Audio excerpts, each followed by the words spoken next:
Vijay Devarakonda issue ఏదైతే ఆంధ్ర తెలంగాణ ప్రజల మధ్య చిచ్చు పెట్టింది. సోషల్ మీడియా పరంగా వాళ్ళు ఒకళ్ళు మాట్లాడుకుంటున్నారు.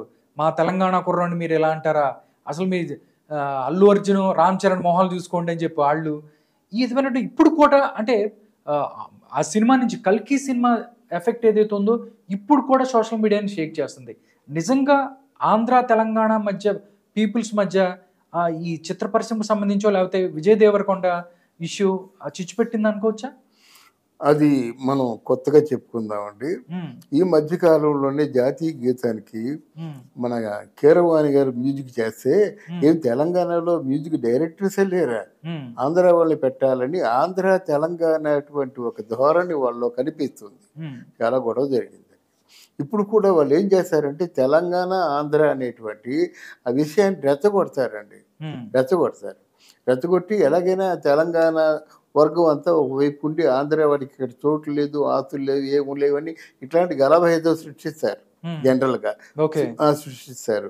అంటే వాళ్ళు ఆలోచించుకోవాల్సింది గీత గోవిందాన్ని ఆంధ్ర వాళ్ళు చూడలేదు, ప్రపంచంతో ఆంధ్ర వాళ్ళు చూడలేదని అది తెలుసుకోలేకపోతున్నారు.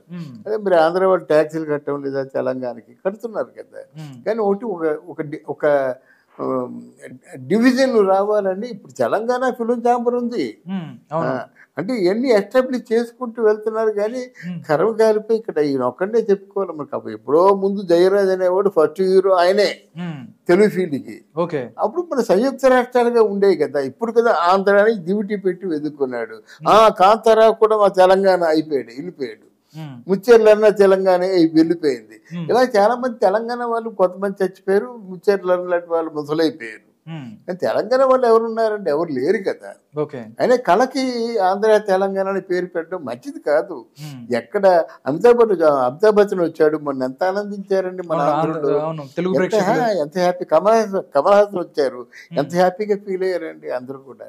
అంటే కళకి అట్లాంటి ధోరణి ఉండకూడదు. కానీ ఇక్కడ ఏంటంటే అది ఒక ఇది రెండు రకాలుగా ఆలోచించవచ్చండి. విజయ్ దేవరకొండ కంటిన్యూస్గా ఫెయిల్ అయ్యేసరికి ఈ వాదం బయటపడిందండి. మా తెలంగాణ వాళ్ళు మీరు తప్పు చూస్తున్నారనేటువంటి వాదన బయటపడింది. విజయ్ దేవరకొండ ఏంటంటే ఒక పర్సనాలిటీ ఉంది కానీ యాక్టింగ్ టాలెంట్స్ లేవు. ఏమవుతుందంటే మొన్న ఈ కల్కి సినిమాలో కూడా మాడ్యులేషన్, సోషల్ మాడ్యులేషన్ ఉందన్నమాట. పాత్రకి పాత్ర ఔచిత్యంలోంచి మాటలు రావాలి కానీ మీ సొంత మాటల్లాగా ఉంటే ఎలాగవుద్ది? మీరు పరమేశ్వరుడు క్యారెక్టర్ వేస్తే మీరు మీ పేరుతో మీ తాలూకు వ్యక్తిగతమైన ప్రదర్శన రాకూడదు. అర్జునుడు పాత్ర వేస్తే అర్జున్ రెడ్డిలో మాట్లాడారు అంటారు. అదే అంటున్నాను. అది పాత్రోచితంగా మాట్లాడే మహానుభావుడు ఎన్టీ రామారావు గారు ఎన్ని డైమెన్షన్స్ అండి, ఎన్ని వైవిధ్యభరితమైనటువంటి మాడ్యులేషన్ అయింది. అలాగ ఉండాలి. అంటే ఏంటంటే దీన్ని కూడా ఎక్కడికైనా అక్కడితోనే డ్రాప్ చేయాలి, దాంతో అక్కడితోనే ఆపాలి. కానీ విజయ్ దేవరకొండ కూడా తన ప్రొఫైల్ పిక్ లో తీసుకెళ్లి సేమ్ అర్జునుడు క్యారెక్టర్ ఫోటోను పెట్టి ఇంకా అంటే నన్ను రోల్స్ చేస్తే నేను ఇంకా ముందుకెళ్తా అని చెప్పి రెచ్చగొట్టినట్టుగా వాళ్ళ ఆలోచనలు తప్పండి. విజయ్ దేవరకొండతోని వాళ్ళు ఎంపీ చేసుకున్నటువంటి టాక్సీ డ్రైవరు, కామ్రేడు, ఏ సినిమాలండి కామ్రేడ్ని ఎవరైనా చూస్తారండి? ఇప్పుడు కమ్యూనిస్ట్ పార్టీ ఓహో అంటుండగానే కామ్రేడ్ ఫిలిమ్స్ ఎవరు చూడలేదు, చూడరు అన్నమాట. కామ్రేడ్ ఏంటి, వరల్డ్ యూనివర్సల్ లవర్ ఏంటి, ఈ సబ్జెక్టులు ఏంటండి? వాళ్ళ మీద ఉన్న మచ్చ చూడకుండా ఈ సినిమా ఇండస్ట్రీ ఆదరించలేదంటే ఎలాగవుద్ది? వాళ్ళ నాన్నగారు నా మంచి ఆత్మీయులు, పిలిచి గౌరవిస్తారు నన్ను. కానీ ఒకటి మీ కామ్రేడ్ మీకు కావాలా? అర్జున్ రెడ్డి సినిమా తీసిన తర్వాత యూనివర్సల్ లవర్ మీకు కావాలా? తర్వాత లైగరం మీకు కావాలా? ఎందుకు మీకు అసలు మీ నటుడిగా అవడమే పరిపూర్ణత లేని నటన.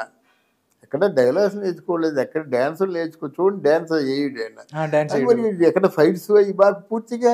ఇప్పుడు అఖిలానందన్ ఉన్నట్టు ఇక సినిమా ఫీల్డ్కే రాలేదు. మరి బాలకృష్ణ కొడుకున్నంటే ఇక సినిమా ఫీల్డ్కే రాలేదు, వస్తారు అంటున్నారు. అన్ని విద్యల్లో బాగా ఉన్నారు, నేర్చుకున్నాడు. అఖిలానందన్ కర్రసాం, కత్తిసాం, ఫైట్స్, మార్షల్ ఆర్ట్స్, మ్యూజిక్ కూడా చేస్తాడు. నెట్టాతుడు ఆ మ్యూజిక్ కూడా చేస్తాడు అన్నమాట. క్రియేటివిటీకి అంతు లేదు. అలా ఉండదు. కానీ అలా కాదు, మంచి పర్సనాలిటీతో వచ్చాడు, క్లిక్ అయిపోయాడు. అర్జున్ రెడ్డితోని మరి ఊహించినటువంటి క్రేజ్ వచ్చేసింది. తర్వాత మరి కొన్ని కొన్ని ఉంటాయి. ఎప్పుడు మీకు రాజకీయాలు ఉంటాయండి మీ వెంట, ఇవి ఉంటాయి అనుకొని మీరు ప్లాన్ చేసుకోవాలి మీ కెరియర్ని. ఏమి లేకుంటే దేంట్లో రాజకీయాలు లేవు చెప్పండి. మీరు బాగా ఉన్నారంటే మీ వెనక ఇద్దరు గొయ్యి అవుతున్నారనమాట. అది ఉంటాయి కదా, అది ప్లాన్ చేసుకోవాలి. ఇప్పుడు నాగేశ్వరరావు రామారావు గారు ఇంతకాలం ఉన్నారంటే ఆ పర్సనాలిటీ తగ్గ కథలు ఎంపిక చేసుకున్నారు. ఏ కథ ఎంపిక చేసుకుంటే జనం మెచ్చుతారో, జనాలను ఆకర్షిస్తాము త్రూఅవుట్ ది లైఫ్, అది మెయింటైన్ చేశారు. ఎవరో ఆయన ఫ్రెండ్ ఇంకెవరో బాగా సినిమా తీద్దామంటే రెడీ అని చెప్తే ఎలా అవుతుంది? ఆ సినిమా ఏమిటి, కథ ఏమిటి, కమ్మామిస్ ఏమిటి, కో ఆర్టిస్టులు ఎవరు, ఆ కో ఆర్టిస్టులతో ఇది ఎంత సబ్జెక్ట్ లో వెయిట్ ఉందా లేదా ఉండాలి కదండి. ఎవరు మ్యూజిక్, ఏ లొకేషన్స్, ఎవరు ఫైట్ మాస్టరు, ఎవరు డ్యాన్స్ మాస్టరు, ఇవన్నీ ఆలోచించుకొని దిగినప్పుడే సక్సెస్ అవుతారు. ఇవన్నీ ఆలోచించిన వాళ్ళే అర్జునుడు, తారక్. ఓకే ఓకే, చరణ్ అలాగా ఉన్నాడు అట్లాగా. Okay sir, okay sir, thank you so much sir. ప్రస్తుత రాజకీయ అంశాల మీద అదేవిధంగా సినిమాకి సంబంధించి చక్కని విశ్లేషణ అందించారు. నమస్కారం అండి. Thank you Babu, thank you very much, very much.